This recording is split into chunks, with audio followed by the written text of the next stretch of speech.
Today, I'm going to repeat that. Today, the readership of the Star Tribune, through Star Tribune in print, StarTribune.com, and mobile, is higher than it's ever been. That creates some real business opportunities for us.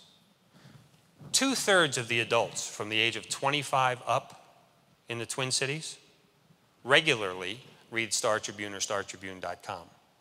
No one has that kind of reach in this marketplace. Just as important as the number of people who come to us is the trust level that we have with those customers. And we think about that every day. That's the core of our mission, preserving that relationship of trust. Presents some interesting business opportunities. A lot of our friends who live only in the digital world would be envious of the audience that we've aggregated. Now let me use some terms that would be more familiar to people who are involved in e-commerce. We've aggregated a large-scale audience. In some ways, this may surprise you as well, we're very much like Google. Google uses search to aggregate a large online audience. We use news and other information to aggregate a large online audience. And from that moment on, the way we do business with those customers should be the same. Google has convinced the world that targeted advertising is information you can use. The sale of keywords means you'll have relevant information if you're searching Toyota Camry, and up next to that search result pops an ad for Nissan. That's, of course, no accident. But here's what we found out. That's what society, that's what community wants from its advertisers. Advertising that is relevant is not an intrusion. Advertising that is not relevant to what your current intent is, what you're interested in right now, is annoying. What you're going to see from the Star Tribune, and I suspect other newspapers and media providers over time, is a commitment to the same type of advertising sales that you now see at Google, Yahoo, and others. Beyond that, local search. A lot of conversation in the world about local search today. Who better than a group that already has trusted relationships with 2/3 of the adults in an audience? Now, your obvious question is, yeah, but you guys can't get out of your own way fast enough to capture it. I think last year I would have agreed with you.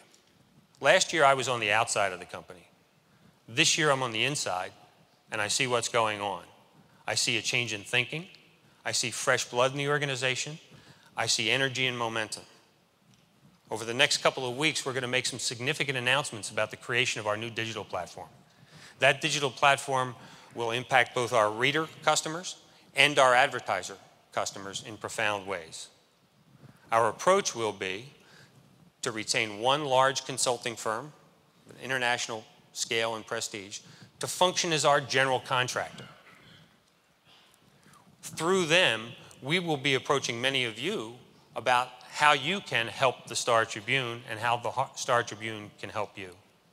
So in large part, the way forward for the Star Tribune will be embracing what you do in ways you haven't seen us before, to the benefit of all 5 of those constituencies that I talked about.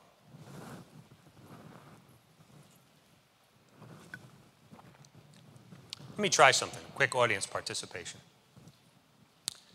How many of you think that 3-4 years from now, the Star Tribune will be bigger and more profitable than it is today? Can I have a show of hands? Oh, Star Tribune employees don't count. Although I have to tell you, I'm happy to see that the Star Tribune employees raise their hands. How many of you think that 3 or 4 years from now, the Star Tribune won't exist? A couple of brave souls, but only a couple, and I'm happy to see that. First thing's got to be stability. We have a fundamental role in this community that we cannot walk away from, and we will not walk away from. We're going to manage the business for stability first, so that we can fulfill our journalistic mission and our promise to the community. I was happy to see a number of you suggest that our business would be bigger in 3 or 4 years than it is today. And I think it will be, and I think it will be because a number of you are going to be helping us. Here's an important distinction, though. Over the last couple of years, one of the things that we've seen from the technology community is an assumption that since the Star Tribune's business was in decline, that what technology providers, widget providers in many cases, could do is borrow our audience on a temporary basis, leading to taking our audience on a permanent basis, and then give us a couple of bucks for the effort, with the underlying idea that, one, we don't know what's up, and two, we can't do anything about it. Well, we do know what's up. We do know that the core of everything we do is the trusted relationship we have with the largest audience of anybody in the Twin Cities. Google and others spend an awful lot of time and an awful lot of money aggregating that kind of audience. We've already got it. That doesn't mean we don't have room for all of you, but we're going to be a solution provider, and the solutions that we're going to provide are information, news at the core of it, editorial importantly, but more news and more information than just what you've seen from us in the past. So, by any chance, is there a representative from TST Media here today? I don't see a hand. TST Media is a terrific local business, and TST has developed a true franchise around youth hockey associations. When you think about the things that cause a community to aggregate, it's shared passion. For some people, it's news. For some people, it's youth hockey. And there are truly some passionate people about youth hockey. We're going to be doing a lot of work with TST Media. Through our platform, through StarTribune.com, we're going to be making information available about youth hockey, churches, municipalities. The important organizations in people's lives will be accessed through the StarTribune.com portal. Star Tribune in the future will be more important to you than just your news provider, but I promise you we're going to focus more and more of our resources on developing the news itself. In fact, just as a quick aside, we are often lumped in with many of the newspapers who have cut their commitment to journalism. I can tell you today we have more reporters in the newsroom than we had 2 years ago. We've just hired a new business editor and 2 new business reporters. In fact, the business section is probably going through more evolution than any other section of the paper. We've made major investments in the reporting capability of our investigative team. We continue to have great arts and leisure community coverage. We're going to continue to invest in journalism. And what you may have noticed is that our opinion pages now have opinions. We're going to be stronger. We're going to be sharper. We're not going to take sides in the sense that we're going to be left or we're going to be right. On any given issue, we're going to look at that specific issue, and we're going to make recommendations to the community accordingly. So we're going to fulfill our mission to our reader customers by not only providing them great news, great editorial that will cause them to think about issues, but we're going to begin to provide access to the other information in one convenient format that people need to run their lives. Think about how powerful that is for our advertisers. Not just in the number of people that we work with, but in the depth of the relationship.